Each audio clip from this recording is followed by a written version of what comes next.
জুবিন গাৰ্গৰ ভাৰত ৰত্ন দিব লাগিব। বিজেপি সাপোর্ট, বিজেপিয়ে সাপোর্ট করে, ভারত রত্ন বিজেপিয়ে সাপোর্ট করে, এজিপিয়ে সাপোর্ট করে, ইউপিপিএল সাপোর্ট করে, বিপিএফ সাপোর্ট করে। প্ৰস্তাৱ লওক, বিধানসভাত প্ৰস্তাৱ লওক স্যাৰ। ভাৰত ৰত্ন বিধানসভাত প্ৰস্তাৱ লওক যে ভাৰত ৰত্ন দিব লাগে। একূপ জুবিন দাক ভাৰত ৰত্ন দিবৰ কাৰণে আজি বিধানসভাত প্ৰস্তাৱ লওক। কলো নহয়, মোৰ কোনো আপত্তি নাই। প্ৰস্তাৱটো লওক, আপত্তি নাই নহয়, লওক আপুনি। আপুনি মুভ কৰক, আপুনি লিডাৰ অফ দ্য হাউচ, আপুনি প্ৰস্তাৱটো দিয়ক। অধ্যক্ষ মহোদয়, মই আপুনি লিডাৰ অফ দ্য হাউচ, মাননীয় ভাৰত ৰত্ন দিবৰ কাৰণে প্ৰস্তাৱটো লওক।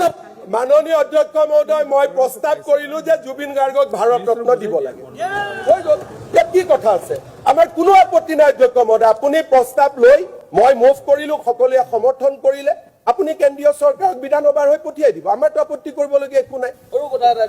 এইটোতো কোনো ইছ্যুৱে নহয়। জুবিন গাৰ্গক ভাৰত ৰত্ন দিয়াৰ যিটো প্ৰস্তাৱ, তেনেকে ভূপেন হাজৰিকাৰ প্ৰস্তাৱটো আমি পাছ কৰিছিলো মৰমেৰে, সাদৰেৰে, বিভিন্ন জনৰ বক্তব্যৰে, তেওঁৰ গুণ গৰিমা আখ্যানেৰে সৈতে এই প্ৰস্তাৱ পাছ হ'ব লাগে। এনেকুৱা পৰিৱেশত নহয়।